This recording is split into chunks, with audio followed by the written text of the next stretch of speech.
Okay. All right. Hi, everybody. Good to see you guys again. This is Jessica and Denise, and we are we are here again. We're really enjoying doing these Sunday videos. They've kind of become our own kind of church, I guess you could say, which is very fitting for our conversation today. So before we jump into our conversation, I'm going to go ahead and ground us. And even before that, I'll just say that before we turned on our video, Denise and I did a little Akashic Records channeling and reading, and we are setting the intention that as we do our video that the records can be open and that we will continue to receive any messages that need to come through us today for anybody that's listening. So we're setting that intention, and then let's just take a minute to ground and connect together. So if you're able to, go ahead and close your eyes, find a comfortable seat, and we're just going to start with connecting to the breath as our bridge between your external world and your inner world. So just go ahead and deepen your breath in through the nose, filling your belly.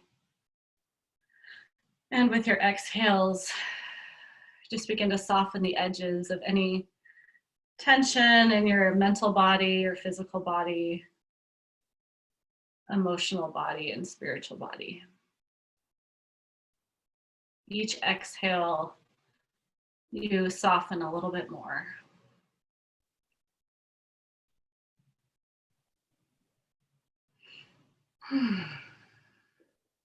And with your next exhale, just imagine a grounding cord that connects your body to the center of the earth.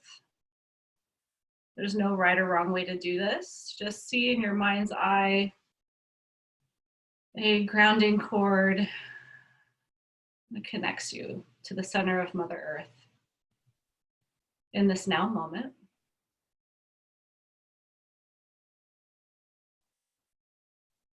And if you're listening to this, maybe take a moment to set your own intention for listening today. What would you like to receive from our messages?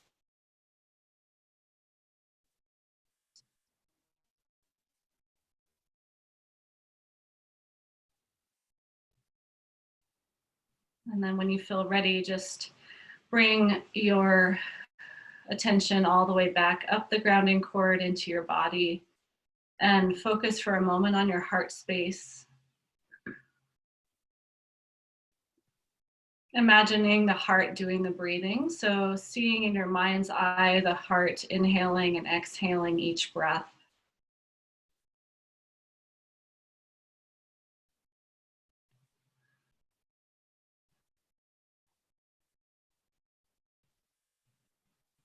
And each inhale, you open your heart space and your intuition a little bit more.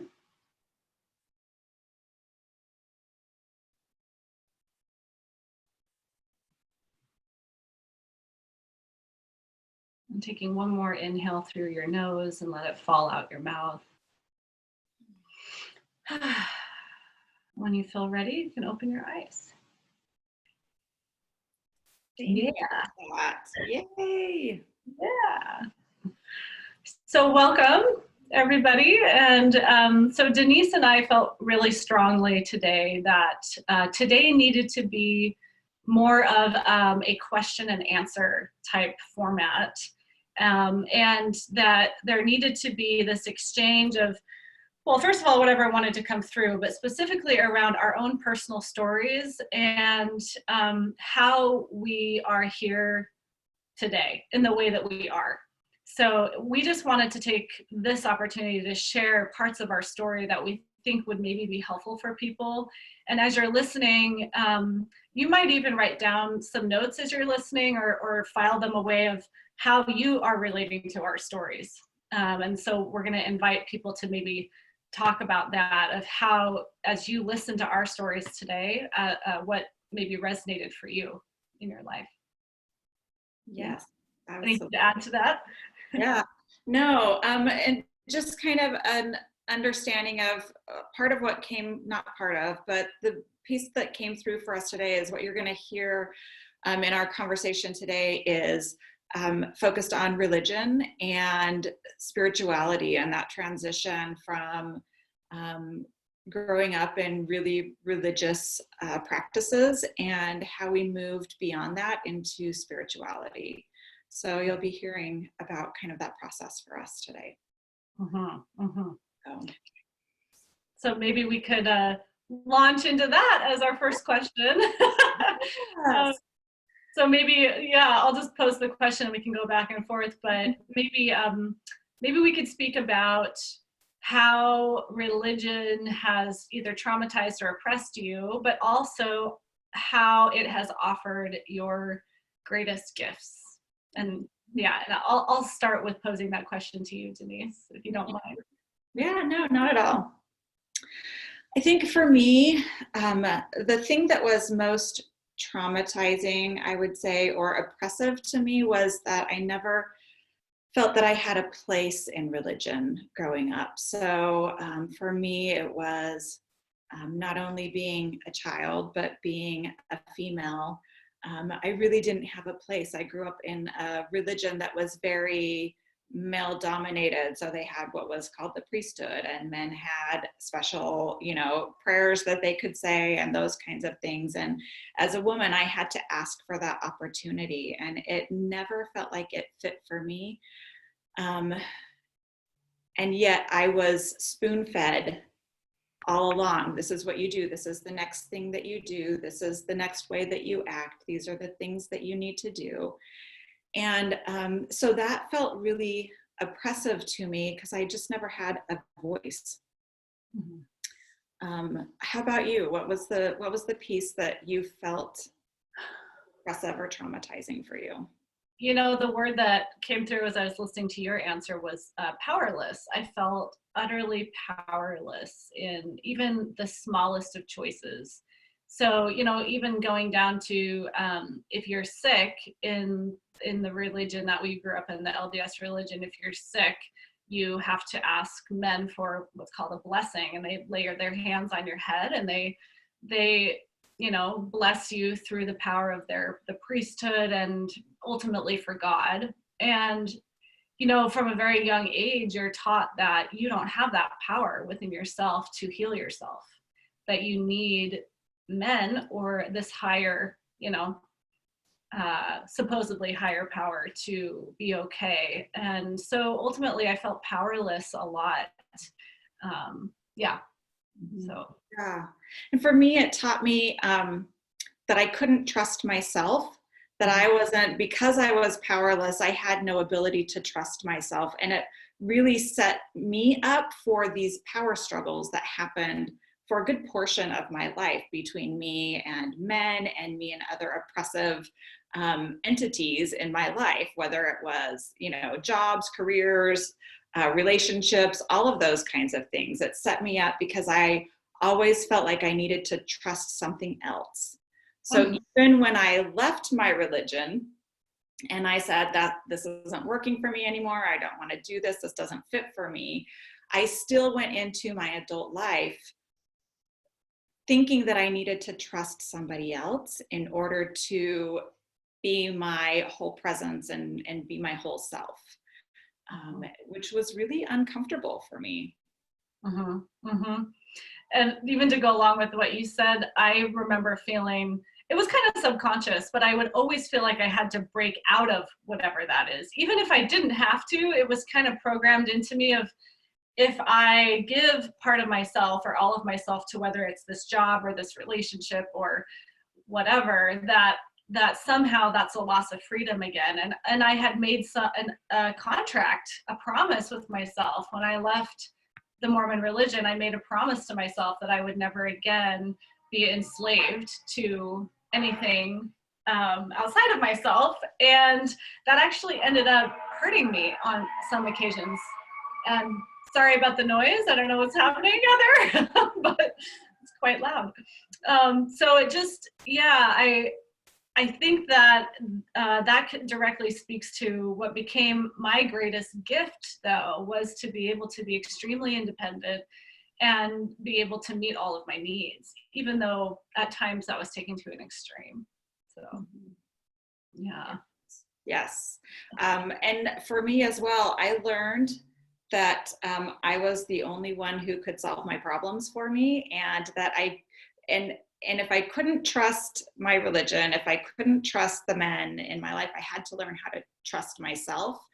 Um, and that took me a very, very long time to get to that place where I could do that. So it was this constant struggle for me for a very long time of knowing that I needed to trust myself and not knowing how to get to that space. And and yet that's where I found my truth, right? Was when I started to trust myself. That's where I found my truth, and that's where I finally started to feel that connection to what I call spirituality today. It was having to go through and shed so much stuff, um, and then reconnect it all to who I am today. Mm-hmm. So that makes me think of the next question that maybe we could ask is how. Like, people often ask, how did you get there? Like, how did you leave? How did you go through this? And it's, as Denise and I were talking before this, it's hard to put step by step because it's going to be different for everyone. But we thought maybe we'd give at least a little bit of insight around the steps that we did have to go through in order to get where we are today. Mm-hmm. Yeah. So do you want me to start, or do you want to start with that Sure. one? Yeah, go ahead. Okay. So for me, it's been a long process. So I left my religion when I was 18, and then I came back for probably about 7 years. I would come back and forth off and on until I was about 25, and then I just stopped participating in it at all. And I go back now to support family members every once in a while, but I haven't considered myself Mormon or any of that since I was about 25. So, and I spent a very long time being very mad at the church and being very mad at religion, and feeling kind of like a chip on my shoulder towards it for a very long time, until I finally got to a place, and it's been over the last couple of years, where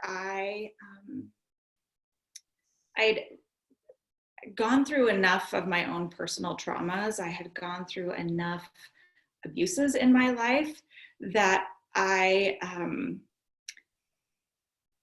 finally was willing to face all of my fears.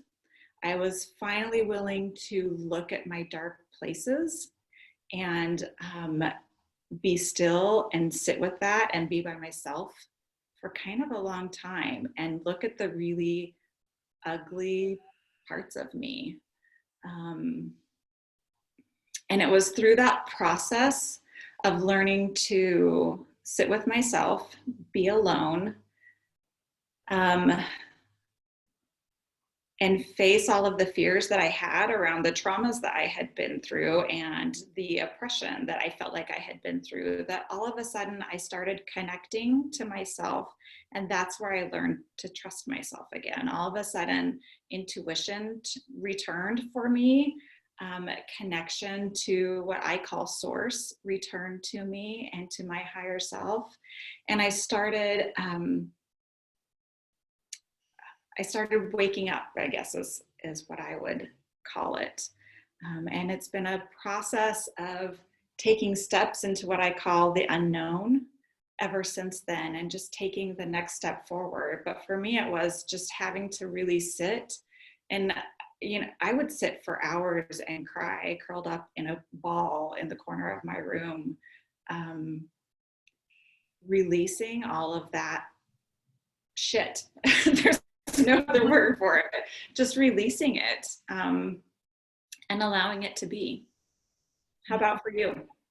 Well, I resonate with so much of what you said, and I think a lot of people that are listening will as well.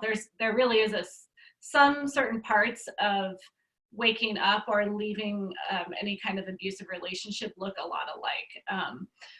But you know, what's coming to mind is this memory of when it all started for me was I was about 25 as well. So I don't know if that's a magic number or when the frontal lobe connects, I'm not sure, but that's when it started for me as well. And I was in the Boise temple, the LDS temple, and I was, you know, wearing garments. I had done the whole thing. I had just gotten done with what they call an endowment ceremony. And anyway, I was in the dressing room, and I knew that according to church standards, I wasn't, quote, worthy to be there. I had engaged in some activity that would not have allowed me to actually go if I had told my bishop about it.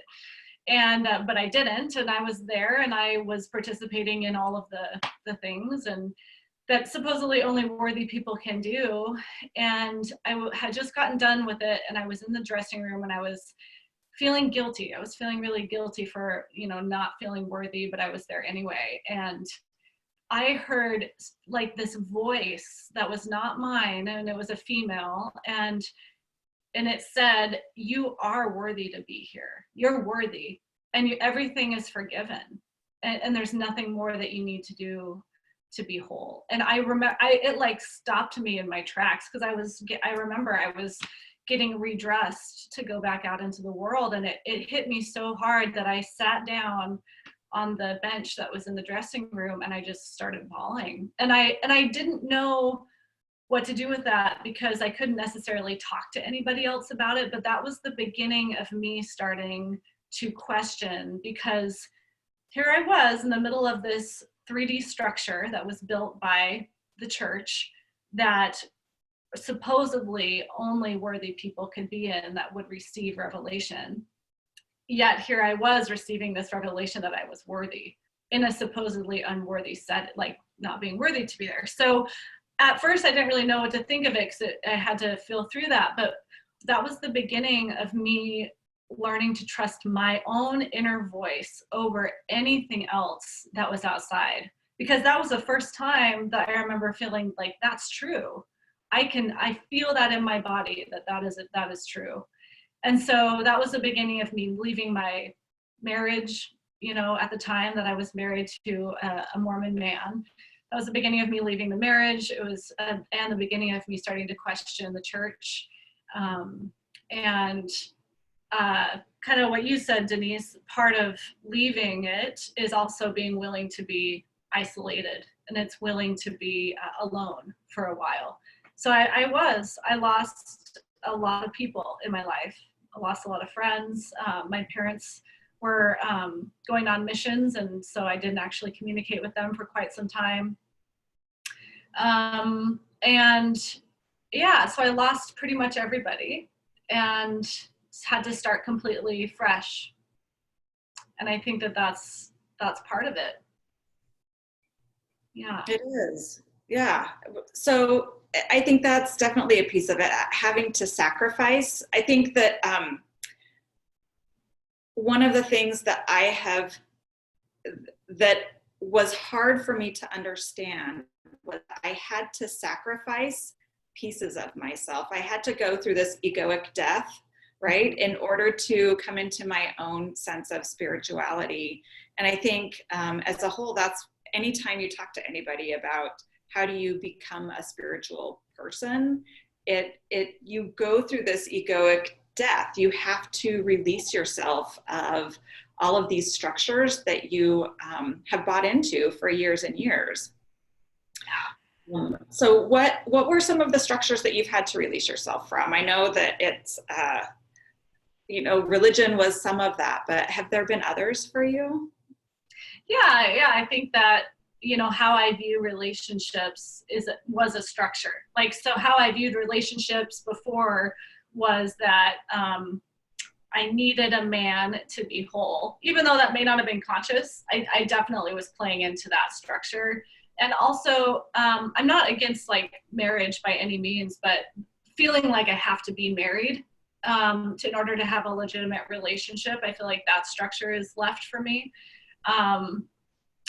And maybe even the structure of what it looks like to be, what it means to be a woman, having to have children or having to like do certain things in order to have the full experience of womanhood that's a structure that I've also released.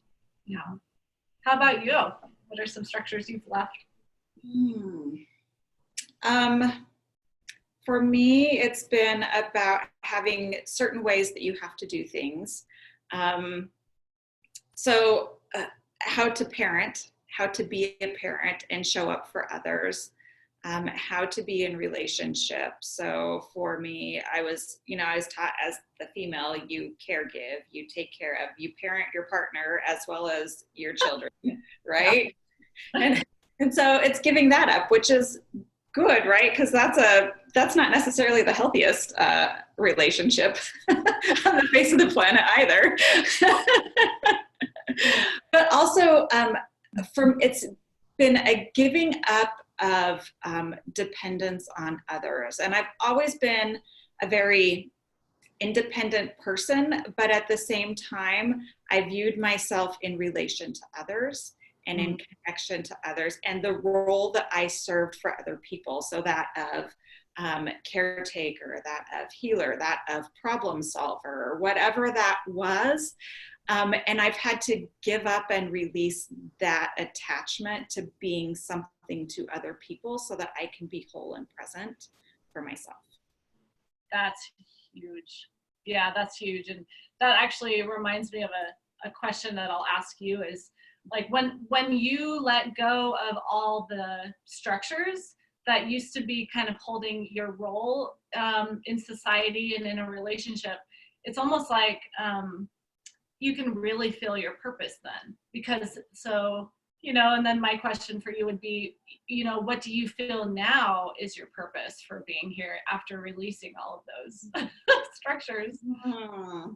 So we talked about this a little bit earlier, but I feel like I spent the first half of my life really clearing karmic energy. I feel like I had a lot of clearing that happened, and so my purpose was different for the first half of my life. My purpose really was around clearing this karmic energy and clearing this victim role and this, scarcity consciousness and all of those kinds of things.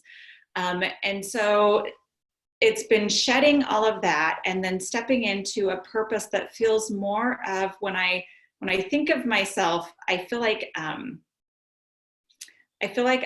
am a lighthouse somewhat, and I feel like I oftentimes have a flashlight, right? And that I'm just like taking the next step, and there's a whole bunch of people that are there with me, taking the next step with me. And it feels more of being, my purpose is more, I feel like, around shedding light on a new way of being and a new consciousness, and being, I've said this before, but being a way shower, and being okay with not being like everybody else.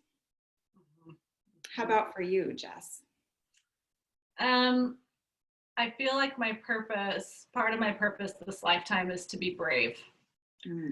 And it's really just that simple. Like a lot of the things that I've chosen to do, or even like this video, right? Like putting ourselves out there is it's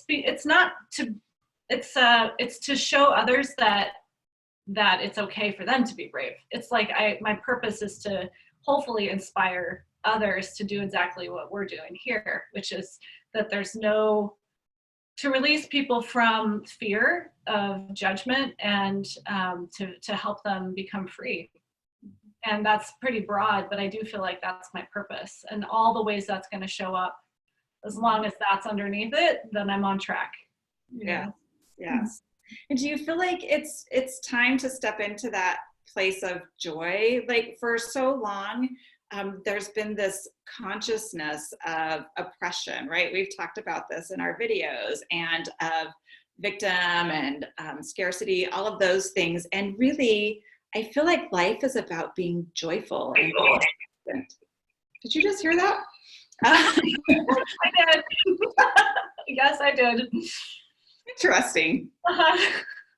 But life is really meant to be joyful. We didn't come here and enter into this body to be oppressed. We didn't come here to be sad and, live in fear. We came to receive a full expression of joy. And so I feel like part of my purpose is to live in joy, and to create that and to let other people know that that's okay as well. And to show people it's possible to embody that. And maybe we could speak to this for a minute too, but what we were just speaking to around how you get to this place of feeling joy, it doesn't mean that living in joy doesn't mean pain. It just means that you're not you don't fall into the same patterns of victim consciousness or oppressive consciousness like you did before. There's always pain, like just because we're in our physical body, there will be pain and there will be, sadness and the emotions, but that living in joy means that we're always free, and we're free to choose joy at any point. And it's really becoming detached from owning all of it, right? It doesn't mean that fear doesn't show up once in a while. It doesn't mean that those things don't happen. In fact, this past week for me has been really sitting in some old thinking patterns and allowing them to just be, and holding myself in a sacred space and saying it's okay, and learning to set boundaries with people and saying I can't talk this week. I don't feel connected to anyone other than just needing to be by myself, so I can shed this next layer. And so understanding that there still is that duality, but joy is still there. Joy is always present, even when you're feeling those feelings that aren't as fun, like fear or like, I don't know if I can do this right now, or any of those kinds of things. That's a great point, that it's always available. And that's true freedom. Yeah. Yes. So I'm feeling guided to like still talk or still ask about that as part of the steps of, like, people are wondering, like, so we have to learn to be alone, and we have learn, but to understand that loneliness doesn't necessarily mean alone, or there was some things around that I feel like we should maybe talk about as part of coming into this space of joy and like being in our own energy, like you were speaking to. Yeah. So for me, being alone allowed me, I never trusted myself. I never trusted my body. I didn't know how to tune into it. I was oftentimes having what I called out of body experiences. So I would, life would be happening and I would just sit and watch it, and I wasn't connected to myself. So I've really learned to get centered in my body. And then getting to and then connecting to, when I connected to my body, it was also a connection to my higher self and connection to source. So for me, it was all of a sudden, because I became connected to myself, because I became connected to source, I no longer felt lonely, even though I was by myself, because all of a sudden, connection to source is connection to oneness, connection to all things, connection to all beings. And it was no longer lonely, but you have to go to this really lonely place to then connect, to understand that you are your own divine being, and you have available within yourself that connection, those answers, and being quiet to allow them to show up. How can you speak to any more of that? How that shows up for you, Jess? Yeah, I was remembering that there have been several times through this process for me that felt like I was dying, like really felt like I was dying. But what I know that was now, having perspective and being on the other side of it, is that it was an ego death. Meaning that all the things that I thought that I was, that I had identified myself as, were leaving and they were dying. And it actually feels like you're dying. For me, it did anyway. Like when you were saying I was, laying on the floor, curled up in a corner, like that happened so many times for me. And I thought I was dying. Mhm. And I don't know that that's how it needs to be for everybody, but for me, the ego death felt like a real death. And it felt super alone and super lonely, which, that saying of we come in this life alone and we leave alone. When we die, we're the only one that can go through that portal. Mhm. We're the only one that can make that transition. And so while it might feel like you're doing it alone, if you're connected to source, we're never alone, but it might be painful and it might feel like you're really dying. Yeah. Well, and one of the things that I've had to do in this process, because it is this egoic death, right, is I've had a lot of attachment to people who have put me in a victim role, to people who have put me in a role of needing to think around scarcity, and people who put me in a victim role, right? And part of coming out of all of this has been having to getting to a space where I could forgive those people. And to get to that space, what I had to realize was that victim is a consciousness, right? It's a way of thinking. Oppression is a way of thinking. Scarcity is a way of thinking. And I had to really come to terms with the fact that these people didn't do those things to me. Yes, we engaged in a relationship that caused me to feel that way, but I felt that way. That was a consciousness. And once I realized that victimhood is a consciousness, that oppression is a consciousness, all of a sudden I could release my attachment to those individuals. I could release my attachment to those thoughts, and I could step into a higher way of centering within myself. And I think that's one of the other steps we have to take, is at some point in time, we have to get okay with forgiving people who put us into a form that we didn't appreciate, right? And for me, that was understanding that it was a consciousness, that the world has been a consciousness that has been focused in victimhood, oppression, all of those things. And it's time to step out of that, and to allow forgiveness, not only for ourselves, but for those other individuals that we engaged in that with. Mm-hmm. And I'm also understanding that, like, I'm hearing the words, life is a mirror, and other people or other relationships are a mirror for us. So like the words that I'm hearing is the most toxic relationship that we ever have is the one with ourselves. And that when, because when we have a toxic relationship with ourselves, we bring other people to us that mirror that relationship to us. Mm-hmm. And that it's not them, it's the consciousness or the energy that we were carrying that happened to attract and mirror back to us what needed healing. Mm-hmm. So we're, yeah. Go ahead, yeah. I was just going to say, so allowing that death, right, of that way of being that we were, and recognizing that we played a part in all of that, right? Yeah. I played a part in my own victimhood because I wasn't allowing myself to be whole and connected to self and source. And so I did attract that, right? And I made choices that maybe not in, not consciously drew those kinds of things to me, but that did draw those kinds of things to me because I received what I believed I was valued at, right? Mm-hmm. Mm-hmm. And so allowing those pieces to die, allowing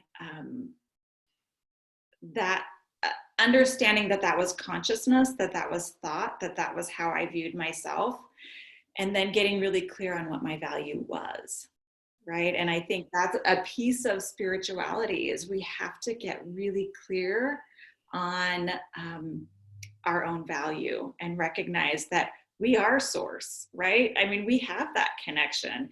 And for the longest time, I believed that somebody else had that connection. For me, it was, priesthood or men or God or religious leaders had that connection to the afterlife, or, you know, whatever you want to call it. And now I understand my own value is I have my own connection to source, and I don't have to be attached to anybody else to have that, and nobody else gets to create what that looks like except for me, for me.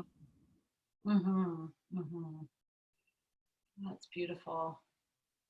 Yeah, I had so many downloads as you were just speaking, and now it's like, ooh, sometimes they come in like a rush. Have you ever noticed that? I'm like, my whole body is like tingling right now, and it was like, and now like, uh-huh.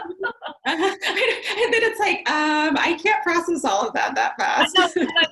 I'm processing a lot, like in my body. I'm like feeling it, feeling it kind of ripple through, because what you just, it was worth. That's right. It was when you were talking about self-worth. That's when all those downloads started. But I guess the question I would ask is, well, or what I would say about that is that in order to get clear on our worth, sometimes that does mean that we have to be in a little bit more of an isolated state, because we have to feel our own energy first, and then only allow what we feel like can match our energy. And so a lot of times that's how I started to feel my worth. Was I had to be alone, had to be single. For me, I had to do that. I had to clear a lot of friends. And then I would be very conscious and choose only people to come into my awareness or my energy field that I felt like were a match and could add to it. And I think that's how we start to feel into our worth. Yes. And have you noticed, for you, the word discerning has become so important to me? The more I take steps into this journey, because I have to go inward often and discern, is this where I need to be? Is this sentence that this person just said, does this fit for me? Does it resonate? And discern whether or not it's right for me and true for me. And that's been a learning process. I don't know if you've had that experience as well. Oh yeah, and what I've noticed with that is I take a lot longer now to respond or agree to things because of that. So at least I'm trying to, but that's part of it too, is before I say yes to something, it has to bring joy. It has to feel like a yes in my body. So I'm a little bit slower at committing to things. I give myself a lot more room to really discern how it feels. Mm-hmm. How about you? Yeah, no, I take more time.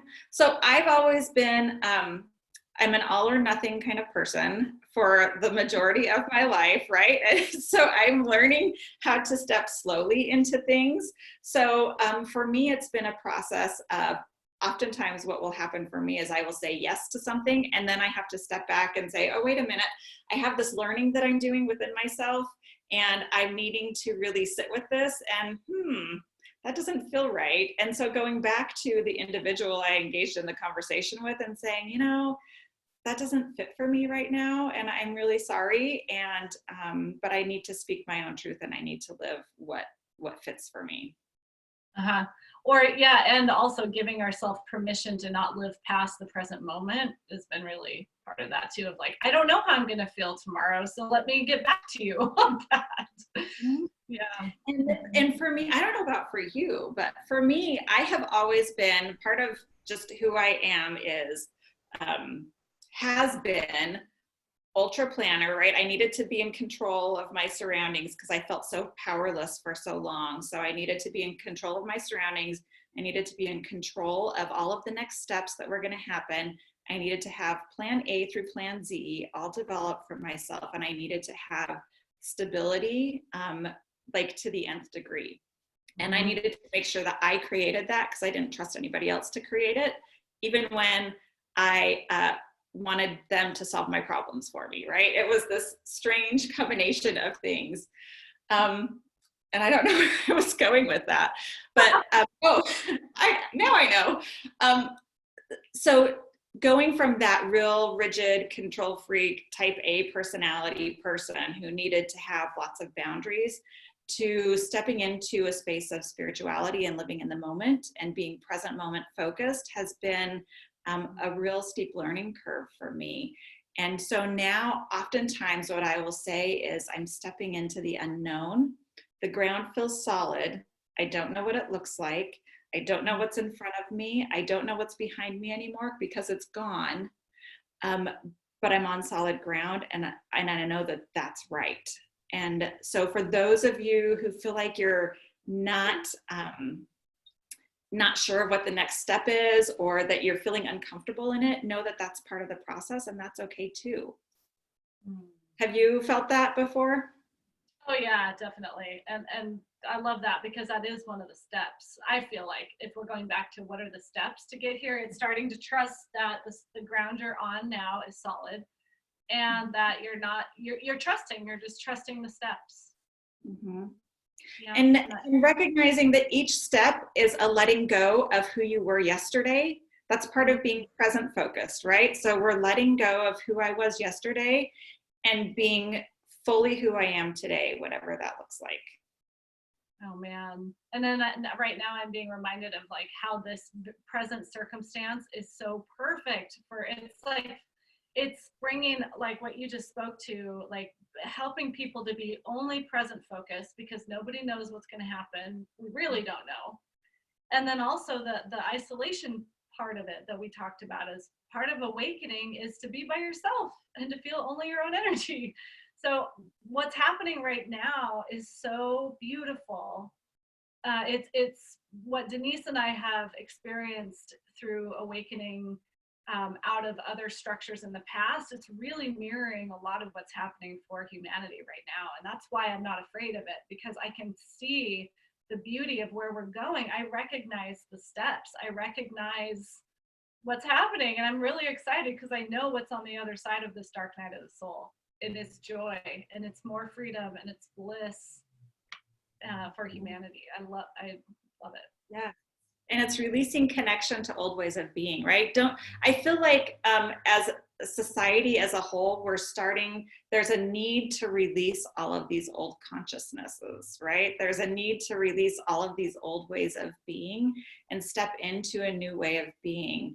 And as difficult as this has been for a lot of people that I know, I get really excited about it, because I know, like what you said, what's on the other side is a connection to self and life and the earth and other people that's available to you in a way that it has never been available before. Yeah. Yep. And, I think you and I can both attest to we would not be able to be here having this conversation if we hadn't have gone through what we went through. Mm-hmm. And I don't think I could have held this kind of space, and helped others to go through what they're going through right now if I would not have gone through it myself. Yeah, exactly. Yeah. And so that reminds me of kind of the next question we could explore is what belonging means now. What it means to belong, and if we're isolated, supposedly, and we're in quarantine and social distancing, that belonging before maybe looked like belonging to a religion or to a group of individuals, but now what belonging means to me is I belong to the earth, I belong to the stars, I belong to myself, and then anything that comes into my life outside of that is just like a cherry on top. Exactly. Exactly. It really is, right? And it's and for me it's become this I belong now. I belong now because I belong within my own self, right? Mm-hmm. I am connected to myself. Nobody else can teach me belonging. Nobody else gives me a sense of belonging except for me within myself. So because of that, I can be isolated in a room by myself and really not feel lonely in the ways that I ever did before. And I can have no contact with people and be super okay with that, because I still feel a sense of belonging. I still have that attachment to my higher self. I still have that connection to the earth. And I still, like, that's what gives me my sense of belonging. It's not attachment to other people, it's attachment to myself. I don't, yeah, tell me what you think of this too, but I've noticed this resistance. You know, there's a little bit of resistance in the collective energy or consciousness around this shift of being more in just your own energy. And like, you know, yes, of course we need each other and we need contact, but maybe if we, as humanity, we could shift how we see what's happening to being like, you're shifting to a connection with something much bigger than you could ever get from your community. You're shifting to a connection with this higher vibrational consciousness into Mother Earth and to yourself and to your higher self. And to me, that's more than I could ever get from a community or a partner. Exactly. And you know, the visual that keeps coming up for me is when we were getting into the Akashic records, when we were doing this, we had recorded our session. And so we were playing it back and you could hear all of the background noise going on. And then we got to this space where we were actually in the records and the background noise for the most part went away. And it was very quiet. And then you could tell when we came back out of the records because there was noise again, like this it was very visceral. You could tell the difference in the space and time. And so the thing that I'm reminded of is that this is an opportunity to have quiet space, right? We live in a very noisy world. We live in a very noisy energy. There's so much energy swirling around us that is noise. And so this opportunity to go inward and get really quiet is really one of the few times that we've ever had this, especially since we've got TV, cell phones, all of this stuff happening. If we hadn't have had this opportunity to go home, be quiet, not have quite so many distractions, we wouldn't have the opportunity to really be in a noiseless time and space, right? And that's one of the steps, right? We have to create that noiseless time and space for us in order to do the healing that we need to do, to have that connection, to release that consciousness, to do all of those different things. Yeah. And I'm also being reminded of that might be part of the resistance, is when you get quiet is when some of that stuff comes to the surface that needs healing and needs your attention. And that's sometimes that feels like death. Sometimes that's what we're avoiding. But that, just a reminder that we don't need to be afraid of that feeling. We don't need to be afraid of death. Yeah. Because there's cycles, right? There's always a cycle, and there's more than just this present moment, but being present in the present moment connects us to all of that eternal source consciousness. So that was a tangent, but there you go. Hopefully something valuable came out of that for somebody. Exactly. Oh my goodness. Should we tap in or just check in and see if there's more that wants to come through? And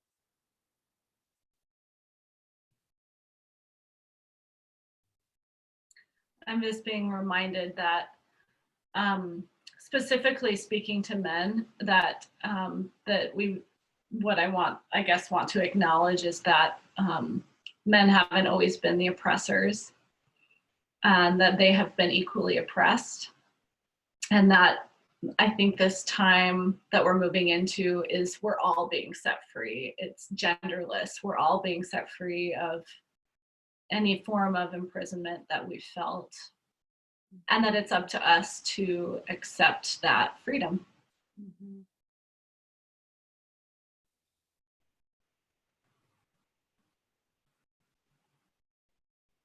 Yes.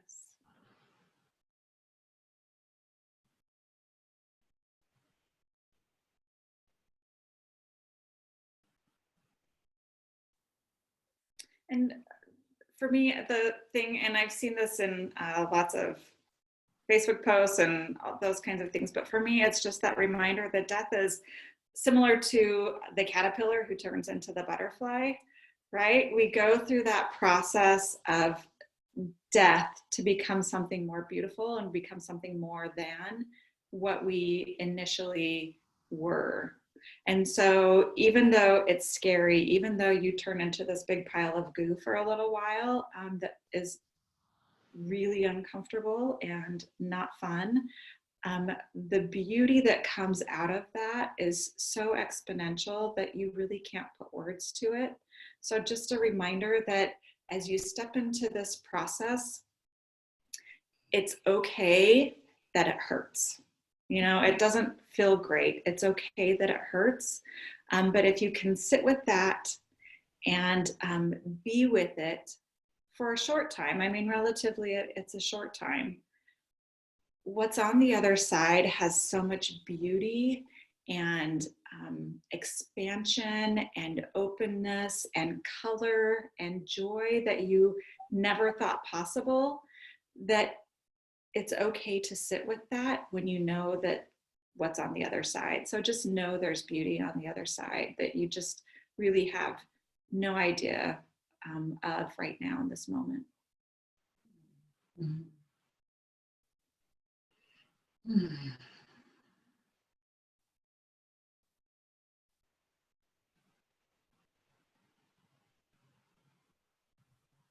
Yeah, I'm just, you know, hearing the invitation to invite anyone that is listening to maybe explore what parts of your own personal story that maybe you might still have some shame or judgment around from yourself.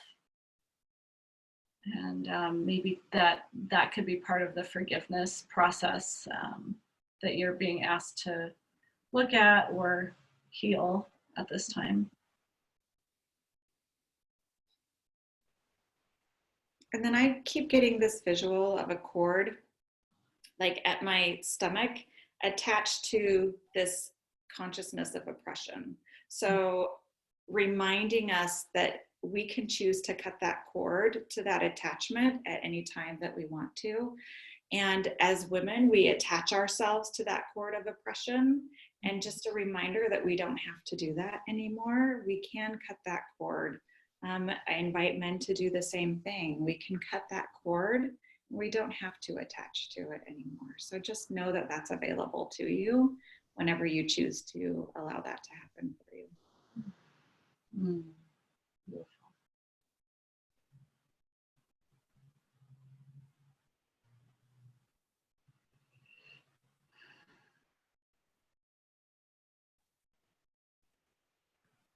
For me, it feels complete.